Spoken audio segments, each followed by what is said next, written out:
eu vou revelar para vocês alguns segredos preciosos que te farão ter sucesso na prova do Enem.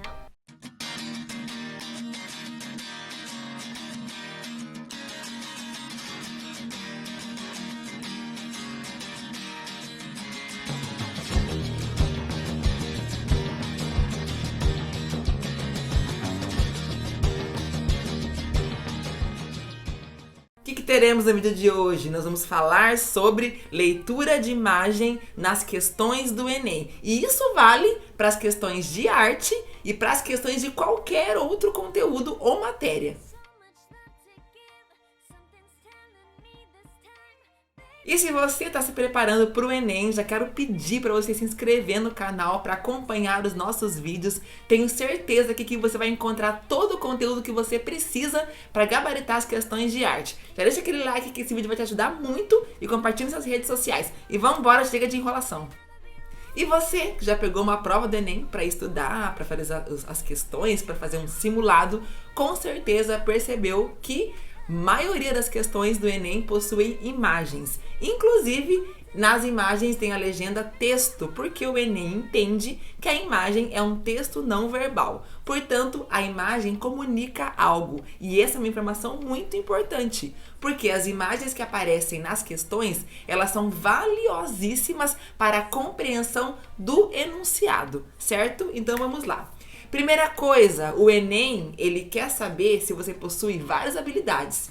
E as habilidades que ele quer testar de você vão muito além de simplesmente decorar matérias e conteúdos, muito além disso. Ele quer saber se você sabe relacionar, se você sabe contextualizar, se você sabe definir, enfim, outras habilidades que devem ser desenvolvidas a partir dos conhecimentos que são adquiridos durante as aulas, ok? Então, a imagem está ali com um propósito e ela serve para entender melhor o texto que está descrito no enunciado. Essas imagens podem ser variadas, desde imagens de obras de arte, nas quais você pode observar algumas coisas referentes ao contexto histórico da época, características de alguns movimentos, características de alguns artistas e assim por diante. Podem ser fotografias que falam sobre acontecimentos históricos, sobre costumes de uma geração, fotografias que falam sobre coisas variadas, e a fotografia também é considerada uma expressão artística. Pode ser histórias em quadrinhos, podem ser charges, que geralmente tem a ver com uma crítica social, falam sobre política, com uma pegada humorística e que depende muitas vezes de um olhar e de um entendimento que vai além da imagem que está ali, um entendimento histórico e assim por diante. Podem aparecer também recortes de revistas que muitas vezes servem para mostrar um ponto de vista de determinado assunto ou fato importante. Ou até mesmo panfletos e imagens publicitárias. Nós vamos abordar 5 itens que são fundamentais para a leitura de uma imagem nessas questões. E o primeiro item é identificar a imagem. Ou seja, identifique que tipo de imagem que é. Se é uma obra de arte, se for, quem fez, em que época, em que movimento. Se é uma imagem de um recorte publicitário, de jornal, ou se é uma imagem de fotografia. Veja sempre as referências que trazem essa imagem, porque definir que tipo de imagem é fundamental para entender a que ela se propõe. E isso ajuda muito na interpretação do próprio enunciado e também auxilia como uma forma de apoio para entender o que pede a questão em si.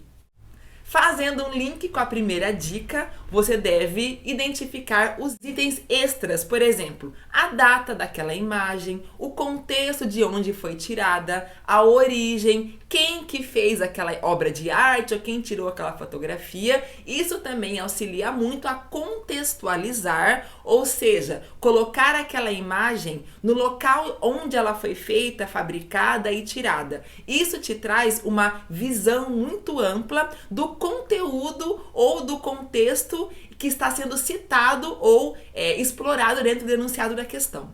Relacione a imagem com o seu conteúdo prévio. Isso é muito importante. Então, quando você, por exemplo, olhar uma obra de arte e ver lá 1955, você já sabe que essa obra de arte faz parte de que movimento? Da arte contemporânea. Então você vai buscar no seu conhecimento prévio informações que você saiba sobre esse movimento, características, tentar identificar as informações na imagem para auxiliar na interpretação do enunciado. Dica 4. Tenha muita calma. Eu sei que é difícil porque, na verdade, vocês terão pouco tempo para responder várias questões de várias matérias, mas deixe sempre um tempo extra para poder ler com mais tranquilidade o enunciado e a imagem. Para isso, você deverá administrar o tempo da sua prova. Então, é muito importante parar, observar, ver algumas coisas que estão implícitas ou explícitas naquela imagem para poder entender a proposta daquela imagem na questão de uma forma geral. Dica 5. Leia com atenção o enunciado. Porque o enunciado vai dizer para você o que você deve observar na imagem. Pode ser uma obra de arte, uma fotografia, enfim. Por exemplo, numa questão de língua portuguesa, geralmente o enunciado vai pedir para você observar a charge ou a imagem e relacionar com o texto. Já uma questão de geografia vai pedir para você observar uma imagem ou um gráfico, por exemplo, e de lá tirar informações e buscar a alternativa correta. Nós entendemos então que cada imagem, de acordo com o enunciado, tem uma proposta diferente. Por isso que é importante relacionar o enunciado com a imagem. E por falar em gráficos, aí a dica número 6, preste muita atenção nos gráficos. E os gráficos não aparecem somente nas questões de exatas. Os gráficos aparecem sim em questões de matemática, de física, mas também aparecem em questões de geografia, por exemplo.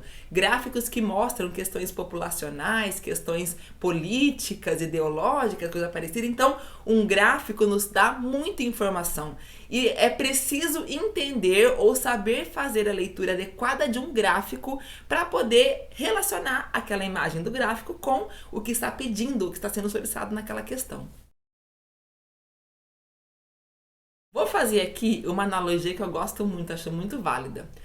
A informação é mais ou menos como se fosse uma pecinha de Lego. Você pode ter uma caixa cheia de peças de Lego. E que uma pecinha solta não tem muita importância, não tem muito significado. Quando a gente começa a montar alguma coisa, organizar essas pecinhas, a gente transforma a informação em conhecimento. E o conhecimento, sim, é algo muito válido porque demonstra que você já desenvolveu várias habilidades. Leitura de imagem, leitura de texto, contextualização, relacionar e assim por diante. A primeira questão que eu escolhi, ela fala sobre Oscar Niemeyer, mostra um desenho do projeto do edifício do Alvorada lá de Brasília e no texto faz uma comparação às colunas desse edifício com as colunas gregas. Vamos ver o que fala esse enunciado. Utilizadas desde a antiguidade, as colunas, elementos verticais de sustentação, foram sofrendo modificações e incorporando novos materiais com ampliação de possibilidades.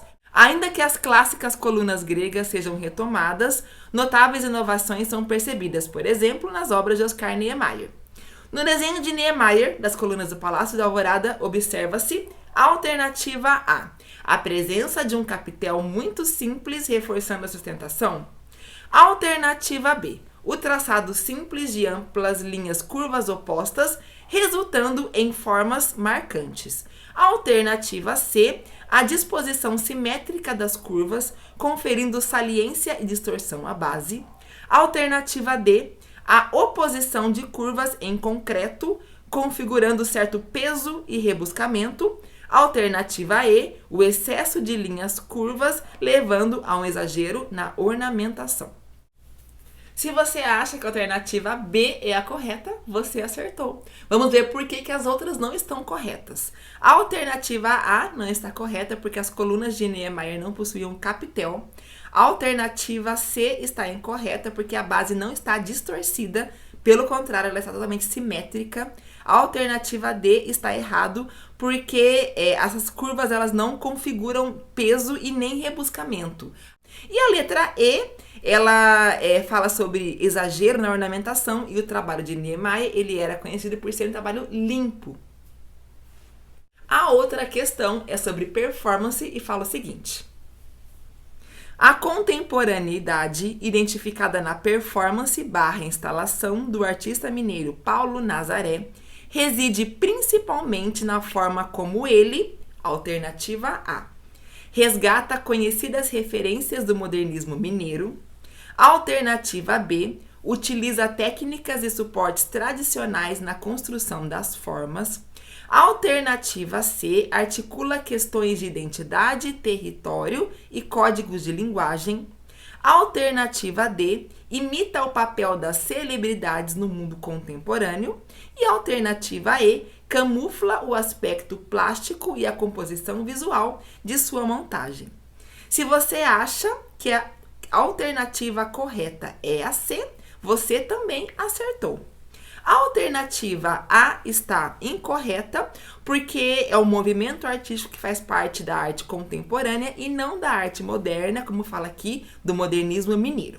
A alternativa B está incorreta, porque a arte contemporânea não utiliza suportes tradicionais. A alternativa D está incorreta, porque ele meio que faz uma crítica ou ironiza o papel das celebridades e não imita. E a alternativa B fala que camufla o aspecto plástico e a composição visual da sua imagem, muito pelo contrário. Ele utiliza todos os elementos que estão ali para passar uma mensagem ou para dialogar sobre algo. E antes de sair desse vídeo, não se esqueça de deixar nos comentários quantas questões você acertou. Quero saber como é que anda o seu conhecimento aí de arte e de leitura de imagem. Não se esqueça de se inscrever no canal, deixar aquele like no vídeo e compartilhar nas suas redes sociais. Fiquem com Deus e um grande beijo.